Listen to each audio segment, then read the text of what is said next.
the guy that Johnny and I think is probably most likely to make the roster. And that's defensive tackle Gabe Hall out of Baylor.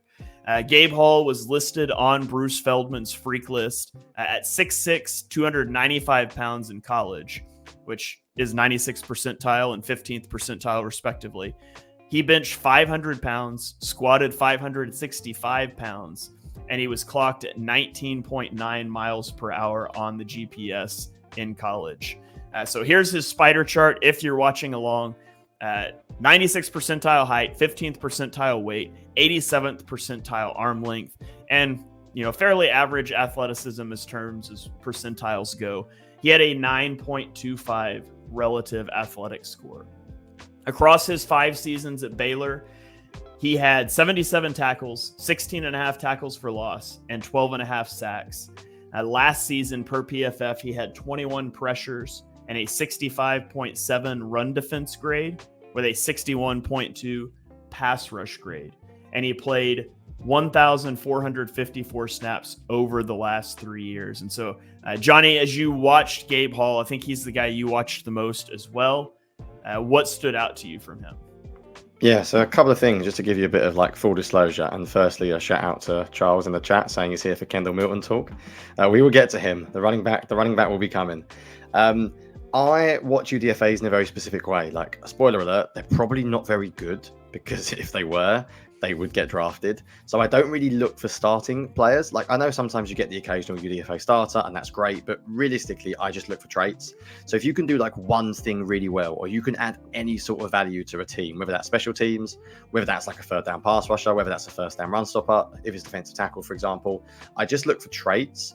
And basically, Gabe Hall's, you showed the spider chart earlier on, instantly the arm length, wingspan, and height stand out. When you combine that with a good vertical jump and a good athletic testing, immediately I'm all in, because I'm well, what's the downside? You've got a unique talent that means you could provide something. So I'm not going to lie, as I said, I didn't watch him and think he was brilliant. I think he was the best one I watched in terms of his film. He looked to me like he could have been drafted. I was surprised he wasn't drafted. Sometimes I feel that way watching players, which makes you wonder if there's injury concerns. I think he's got perfect size for that 3 or 5 technique. I think the Eagles will quite like him there. He doesn't create a lot of pressure, and in the games I watched, I did watch a little bit more of Hall than the others. I don't know if this is a common theme, but he didn't seem to do a lot as the game went on. Sometimes he jumped off the screen early on, and then he seemed to fade down the stretch. But we're not going to show loads of highlights on this episode. We are going to just give one clip to show you what they're like. There's a clip out there from, I believe, him at the Senior Bowl, and if you want to just see traits, you just see the arm length immediately. He's really disruptive as a run defender. I don't think he's going to impact immediately as a pass rusher, but you can see he's disruptive as a run defender because of how long he is. You can see his frame, you can see his build, you can see the arm length there as he jumps inside. So I think at worst case scenario, he could be a defensive tackle 6. He's got good arm length. He can maybe be someone who can rotate in on early downs, and he's not going to kill you. And maybe there's a little bit of athleticism there to develop as a pass rusher, but at the moment it's not there. He'll need to work on his hand usage. His timing of the snap's inconsistent. But when you've got a wingspan that's that good, I'm instantly thinking, yeah, you've got a chance, because you've got a trait that at least means I can see how you can win. There are certain players, all I want to see is, can I see it with him? And with Gabe Hall, I think he's got the size and the athleticism to suggest that there is something there. So as I mentioned, none of these guys are polished, or they wouldn't have gone undrafted.